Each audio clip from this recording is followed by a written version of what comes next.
আজকে এত দেরে কে রে হ্যাঁ সিট কই লোকাল মাছ নি এটা লোকাল না কি মাছ গুড়া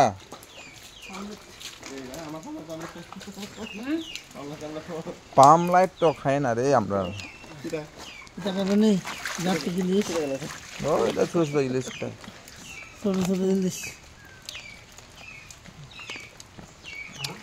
পাম লাইট ইলিশ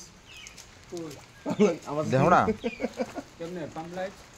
230 টাকা হ্যাঁ 230 পাগল পায় মাথা দছে এটা হচ্ছে তোমার মাথা কত আমরা দিকে 100 150 করে প্রচুর মাছ এই দিন গেছে মাশাআল্লাহ এই দিন গেছে লোকাল মাছ হলে ভালো আসলো না যাতে গেছে হ্যাঁ ও মা না বুঝো মামা যেটা বেশি কাটা জায়গা নাই আর নাই আর কি আর নাই এত লোকাল নাই দিচ্ছে দিচ্ছে 100 টাকা হইব নি পাম লাইট দিয়া যাও 100 টাকা হলে 150 টাকা কিনে আনতাছি না মাশাআল্লাহ আমরা তো অনেক 180 টাকা আনো লাগে